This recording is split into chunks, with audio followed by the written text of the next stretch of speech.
Yang beliau perintahkan sallallahu alaihi wasallam itu, nah ini beda ya antara sikap dan hukum. Kalau kita bicara hukum, yang namanya perintah itu nanti bisa ada dua. Ada yang beliau perintahkan yang bersifat harus dilakukan, ada yang diperintahkan yang bersifat tidak harus dilakukan. Ini kalau kita bicara secara hukum. Perintah yang sifatnya harus itu hukumnya wajib. Perintah yang sifatnya tidak harus hukumnya sunnah. Namun ketika kita diperintah langsung oleh Nabi SAW, ada hadis, ada ayat misalkan, tidak pantas untuk mempertanyakan perintahnya apa ya, wajib atau sunnah ya. Kalau sunnah kenapa? Orang sekarang kalau sunnah ya nggak saya lakukan. Kalau wajib saya lakukan, kadang-kadang. Kalau dilarang, larangan itu kalau harus ditinggalkan namanya haram, kalau boleh ditinggalkan, boleh dilakukan namanya makruh. Enggak elok kalau kita dilarang oleh Nabi SAW kemudian kita nanya, hukumnya apa wahai Nabi larangan ini? Haram atau makruh? Kalau makruh kenapa? Ya saya lakukan, kan gitu orang-orang itu. Sunnah itu untuk ditinggalkan, makruh untuk dilakukan. Kan seharusnya sunnah itu dianjurkan untuk dikerjakan, makruh itu dianjurkan untuk ditinggalkan. Tapi banyak orang yang mengamalkannya terbalik, sunnah malah ditinggalkan, makruh malah dikerjakan. Nah ini pembagian hukum-hukum tentang perintah dan larangan itu dilakukan oleh para ulama, bukan untuk itu tujuannya, bukan untuk antum nimbang-nimbang kalau diperintah nanya dulu wajib apa haram, wajib apa sunnah, enggak. Fungsinya adalah untuk menimbang pelanggaran, ya, untuk menimbang pelanggaran. Tapi kalau untuk bersikap, ya, kamu itu nyunnah, kamu itu ngikut Nabi, harusnya apa? Diperintah ya langsung kerjakan, nggak usah tanya-tanya dulu. Dilarang ya langsung ditinggalkan, nggak usah tanya-tanya ini haram atau makruh. Kalau bisa ya semuanya yang diperintahkan dilakukan, yang wajib dan yang sunnah.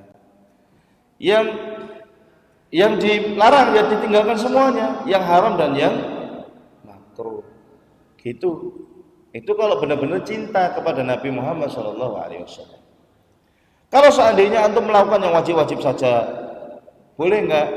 Ya boleh. Cukup untuk masuk surga, cukup insya Allah. Ya. Asalkan tidak melakukan sunnahnya itu, jangan sampai ngejek sunnah. Ini yang kurang ajar kadang-kadang orang Islam. Sunnahnya diejek. Ini berjenggot begini. Nabi itu kalau wudhu nyontoin, menyela-nyela jenggot begini. Jenggot beliau tebal. Lah itu di kitab-kitab fikih datang dari mana itu hukum menyela-nyela jenggot itu kalau Nabi nggak jenggotan itu? Mulus gitu. Apa kita? Enggak. Nabi jenggotan gitu. Dan itu sunnah dan ada hadisnya. Termasuk sunnah-sunnah fitrah kata Nabi SAW adalah i'fa'ul liha wa juzuz syawarib. Memelihara jenggot dan menipiskan kumis. Dibalik sama orang-orang, kumisnya tebal, jenggotnya rata.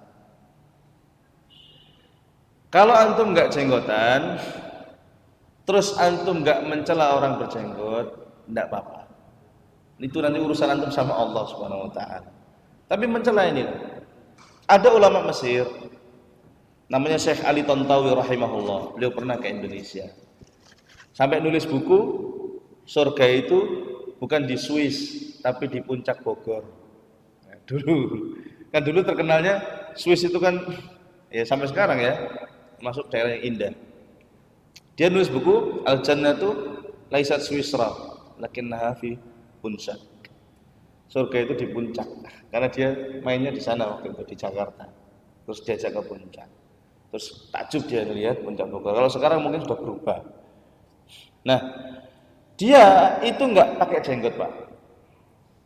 Dicukur jenggotnya. Tapi pernah ditanya, apa hukum jenggot? Mencukur jenggot boleh kan? Kata beliau, enggak. Saya enggak akan mengumpulkan dua keburukan. Apa? Saya sudah cukur jenggot, tapi saya enggak mau bilang cukur jenggot itu halal. Itu ulama yang adil itu seperti itu, berani dia. Saya salah kata beliau. Ya, di kitab beliau Ma'an-Nas judulnya, beliau sebutkan itu. Ya. Bahwa saya cukur jenggot dan ini adalah adatnya orang-orang Mesir dan saya minta kepada Allah agar Allah bisa ya menguatkan saya untuk pelihara jenggot. Tapi saya tidak akan mengatakan nyukur jenggot itu boleh. Ya. Nah, itu beliau. Cukup saya melakukan satu kesalahan saja. Nah, jadi antum mengamalkan yang wajib saja, tidak mengamalkan yang sunnah, tidak masalah. Ada seorang sahabat datang kepada Nabi SAW, tanya tentang hari kiamat. Ya Rasulullah, mata sa'ah. Wahai Rasulullah, kapan kiamat? Dijawab oleh Nabi SAW, besok. Enggak. Nabi SAW jawabnya apa? Wa ma'adat talaha. Apa yang sudah kamu siapkan untuk hari kiamat? Itu yang paling penting. Tahu besok kiamat apa faedahnya? Enggak ada. Yang paling faedah adalah apa yang sudah kamu siapkan. Ya, dia mengatakan apa? Ma'adatu laha kasrata shalah wala shiyam wala shadaqah. Saya itu enggak banyak salat, enggak banyak puasa, enggak banyak sedekah. Artinya apa? Dia melakukan yang wajib-wajib saja. Walakinni uhibbullaha wa rasulah. Tapi saya cinta kepada Allah dan Rasulnya. Maka Nabi SAW mengatakan apa? Anta ma'aman ahbabta. Engkau akan berkumpul bersama orang yang engkau cintai, yakni di surga. Ya.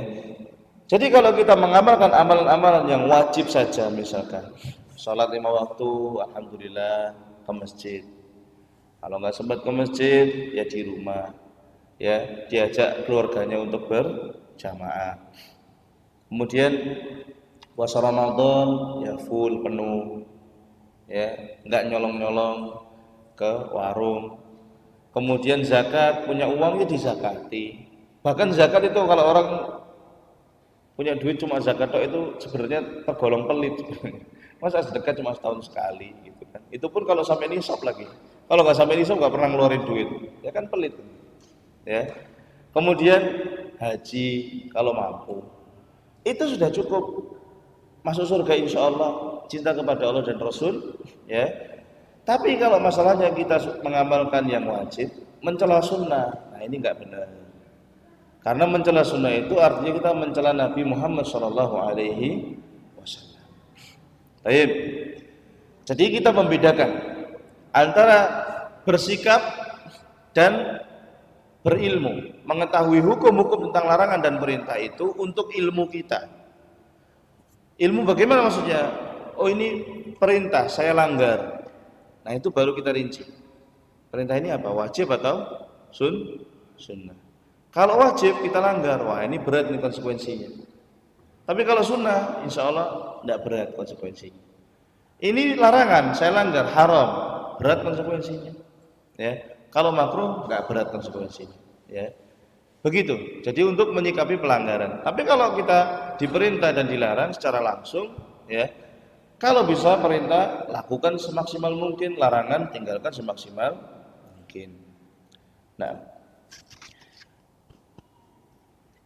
yang terakhir, sama yang dirahmati Allah, kalau kita ngaku mencintai Nabi SAW, ya, tapi berislam tidak mengikuti ajaran beliau SAW. Nah, ini yang bermasalah. Istilahnya disebut dengan istilah bid'ah. Ya, bid'ah. Apa itu bid'ah? Nih, kita jelaskan, jangan sampai salah paham. Ya, bid'ah itu adalah menurut istilah para ulama mengadakan tata cara yang baru untuk mengamalkan syariat, ya, yang tidak ada contohnya dari Nabi SAW, atau mengadakan tata cara baru untuk beribadah. Tujuannya itu beribadah, tapi nggak ada contohnya dari Nabi SAW. Maka di sini Urusan-urusan dunia, meskipun itu nggak ada di zaman Nabi SAW, kita tidak sebut sebagai bid'ah secara istilah ya syar'i. Ya bid'ah karena nggak ada ya. Tapi bid'ah secara istilah syar'i enggak, karena nggak ada urusan dengan ibadah. Jadi jangan salah paham, motor bid'ah, dakwah pakai beginian bid'ah, kemudian ente bid'ah, karena ente nggak ada di zaman Nabi SAW. Karena ada orang ngejek kayak gitu, ente bid'ah. Kenapa? Kamu nggak ada di zaman Nabi SAW. Ketika kita bicara tentang bid'ah, ustadznya digituin. Kamu bid'ah ustadz, kenapa? Kamu nggak ada di zaman Nabi SAW. Iya, tapi bukan itu maksudnya. Yang dimaksud dengan bid'ah di sini adalah istilah syar'i yang dia merupakan tata cara dalam beribadah yang tidak dicontohkan oleh Rasulullah SAW. Baik. Kaidahnya sudah sering kita sampaikan, tapi termasuk bab mengingatkan, ya maka saya ingatkan kembali di sini. Kaidah tentang bid'ah ini simpel sekali, ya dan mudah untuk diamalkan. Bid'ah itu terbagi menjadi dua. Ada bid'ah hakikiyah, ada bid'ah idhafiyah. Bid'ah hakikiyah itu apa? Bid'ah hakikiyah adalah bid'ah yang benar-benar bid'ah. Artinya apa? Tidak pernah ada sama sekali di zaman Nabi Shallallahu Alaihi Wasallam.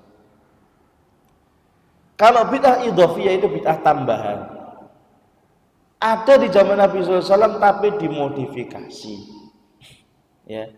Bid'ah hakikiyah disebutkan oleh Imam Ibnul Jauzi dalam kitab Talbis Iblis itu ada 6. Indonya ada 6. Apa saja? Yang pertama, bid'ahnya orang-orang Khawarij. Jenengan nanti pelajari apa itu Khawarij.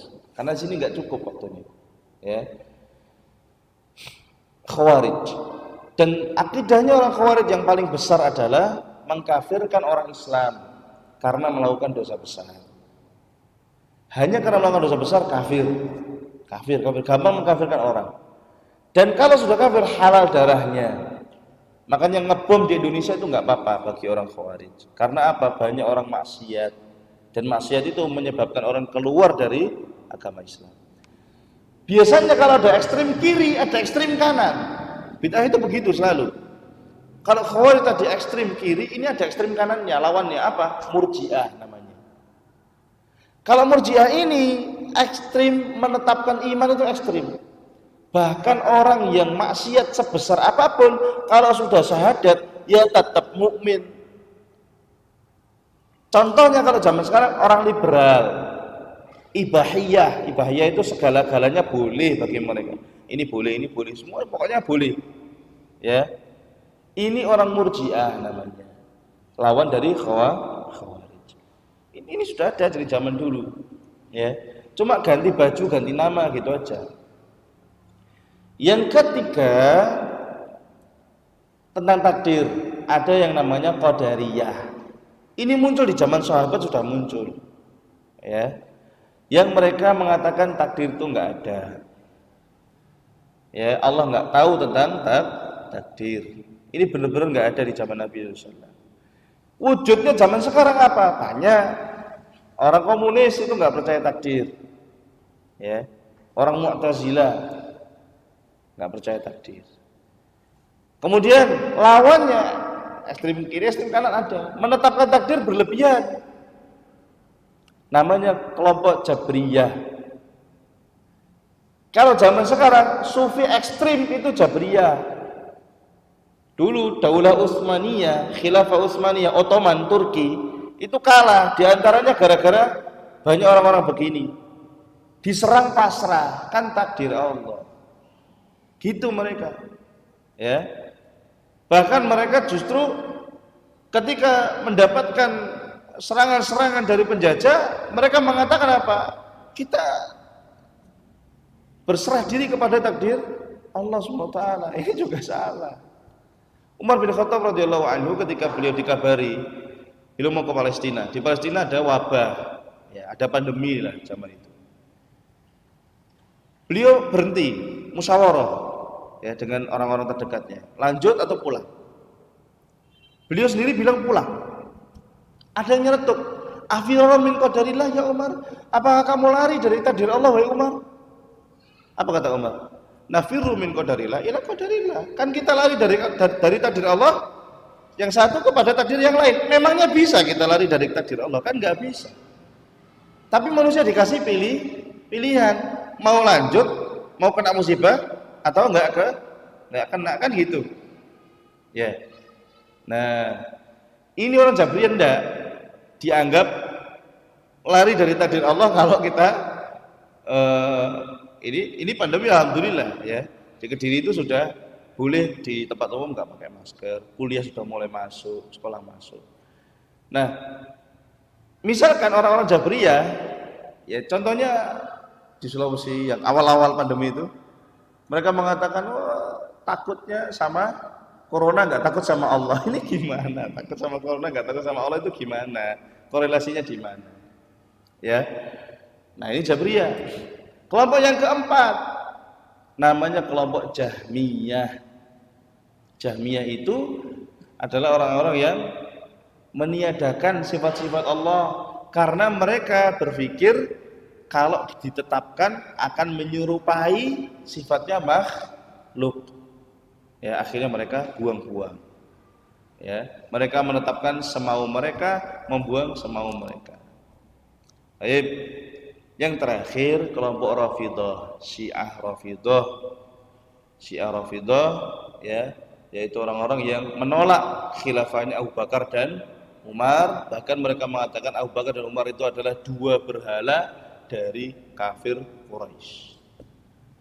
Dan Syiah ini banyak sampai sekarang, ya, bahkan mereka punya kantor resmi di Jakarta, ada komunitasnya namanya Ijabi, ya, Ikatan Jamaah Ahlul Bait Indonesia, dan menyebar di Indonesia, di pemerintahan juga ada, ya.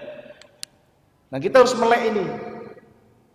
Ini kalau kita ngomong begini, bahasa orang awamnya filosofi negara, yaitu akidahnya negara maksudnya. Itu akan mempengaruhi kepada sistem-sistem segala macam. Nah, kalau kita dengan bawahnya ajaran gitu yang ada di Indonesia ini, ya, otomatis nanti isinya akan acak-acakan. Dan itu pasti sedikit atau banyak berpengaruh kepada kehidupan masyarakat, politik, negara, dan seterusnya. Tapi jenengan pelajari sendiri, ya. Atau jenengan bisa baca kitab Talbis Iblis karangan Imam Ibnul Jauzi, dan alhamdulillah bukunya sudah diterjemahkan. Ya, insya Allah buku itu aman untuk dibaca. Ya, karena ulamanya ulama Ahlus Sunnah, jelas dalilnya kuat. Bid'ah yang kedua, masih ada 10 menit insya Allah saya jelaskan, yaitu bid'ah idhofiyah. Bid'ah idhofiyah itu apa? Bid'ah yang dasarnya ibadah itu ada dalilnya, tapi dimodifikasinya ada 6 juga. Kalau tadi bid'ah yang hakiki ada 6, yang idhofiyah ada 6 juga. Apanya yang dirubah-rubah? Ada 6. Waktu, tempat, sebab, tata cara, jenis, bilangan. Ya, saya ulangi. Waktu, tempat, sebab, tata cara, jenis, dan bilangan. Ya. Ibadah sholat contohnya. Sholat ini kan sudah ada aturannya, dalilnya jelas. Ya, di Quran banyak, di hadis juga banyak. Aturannya juga sudah jelas. Nah, ketika dirubah salah satu dari 6 hal ini, maka akan jadi bid'ah. Waktu, misalkan, sholat subuh jam 3. Ini jadi bid'ah kalau dianggap ini sebagai ibadah yang sah, ya. Kalau orang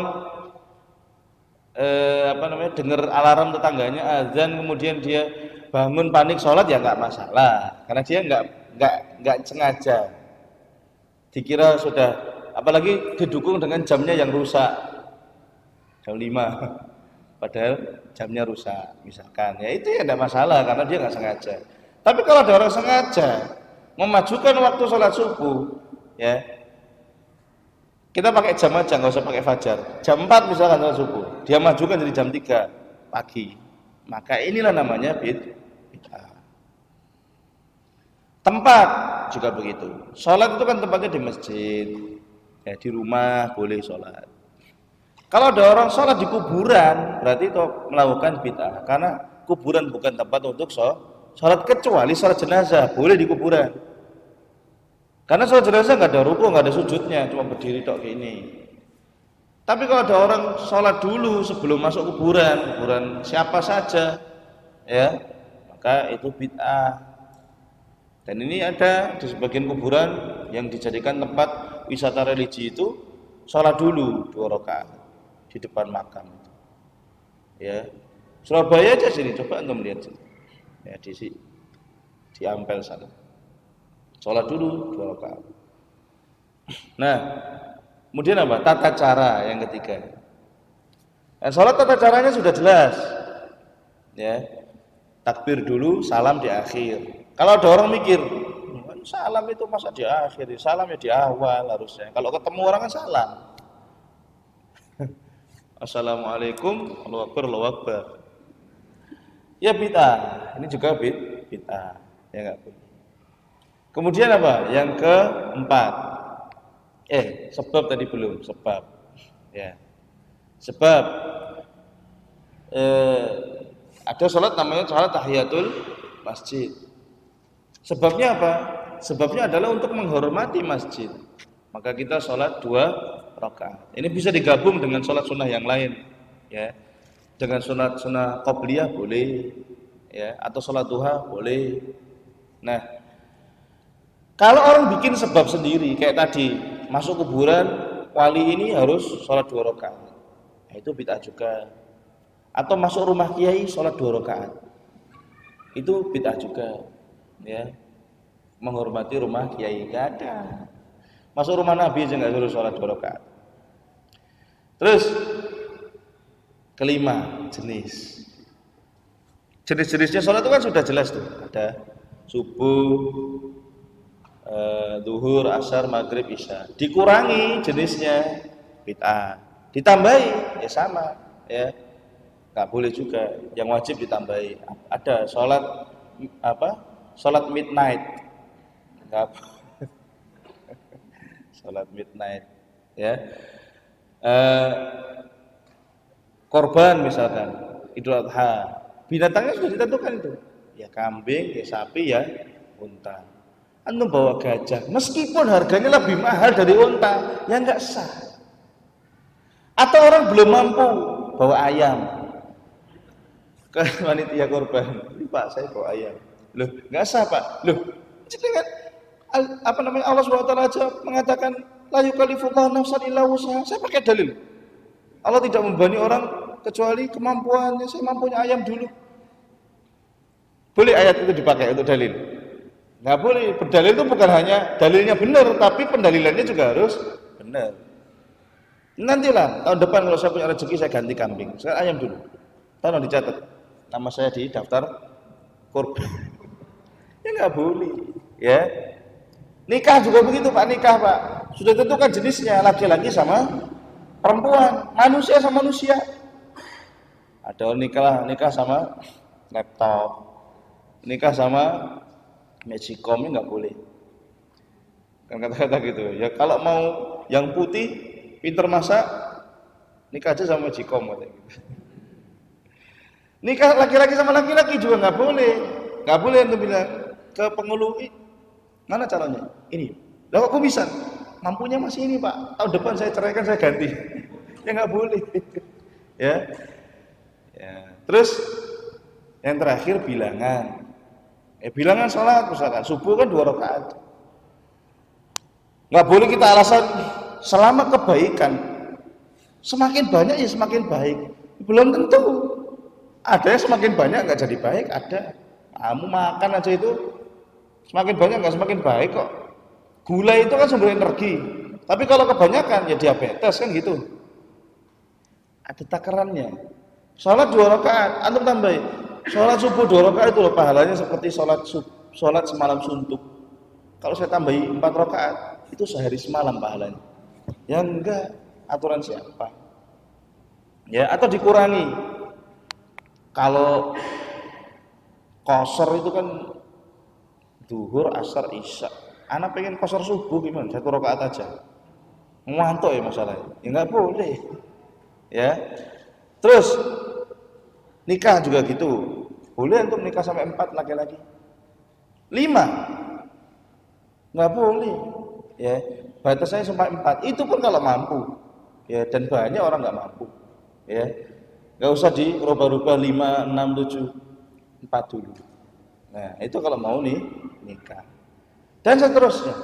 Ini kaidah tentang masalah bid'ah. Sudah hafal ya Bapak-bapak ya?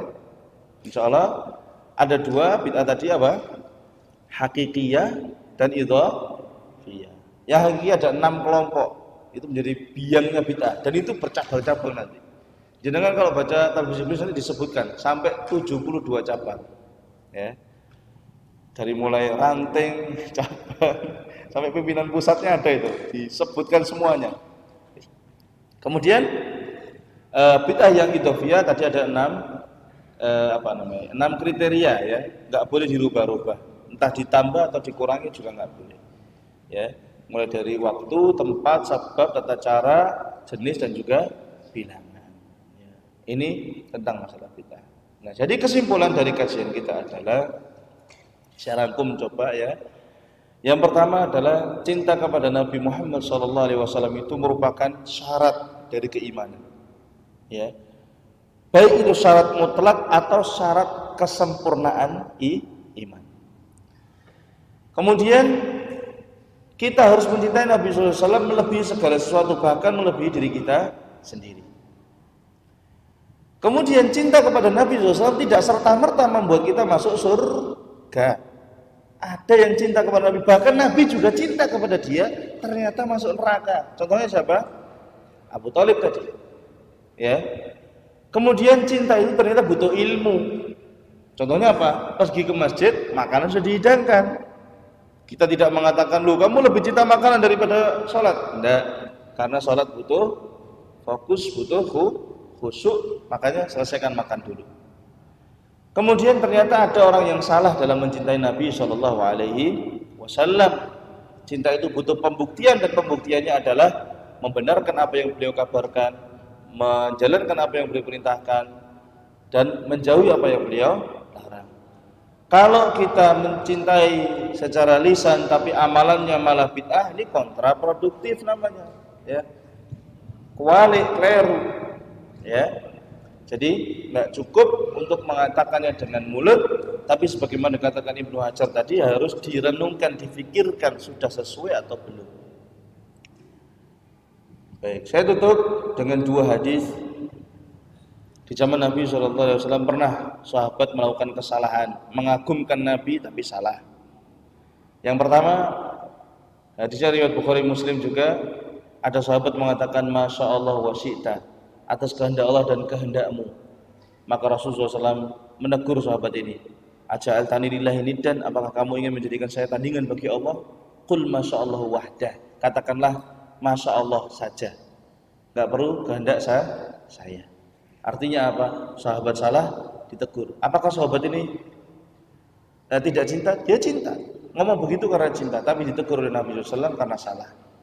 Kemudian ketika pernikahannya Rubayyi bintu Muawid menikah, dihadiri oleh Rasulullah SAW, kemudian ada anak-anak wanita kecil situ, ya, menabuh rebana, kemudian sambil bersyair.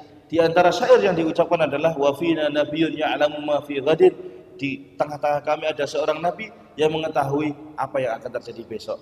Maka Nabi SAW mengatakan, da'i hadza, tinggalkan ucapan yang ini, wa quli ma kunti taquli, dan ucapkan ucapanmu yang lain. Artinya apa? Bersenang-senang ketika hari walimah, ya, sambil rebanan, sambil bersyair-syair, ya, yang penting lirik-liriknya tidak mengandung kesyirikan, boleh, ya, boleh. Ya, Nabi SAW situ juga menegur sahabat yang salah, ya. Nabi SAW mengatakan, la tutruni kama atratin nasara Isa bin Maryam, innama ana abdullah wa rasuluh faqulu abdullah wa rasuluh. Jangan kalian berlebih-lebihan mengagungkan aku sebagaimana orang-orang Nasrani mengagungkan Isa bin Maryam. saya ini cuma hamba Allah dan utusannya, maka ucapkan Abdullah wa Rasuluh, hamba Allah dan utusannya. Wallahu ta'ala alam. Mungkin itu saja yang bisa kita sampaikan di pagi hari ini, mudah-mudahan bermanfaat.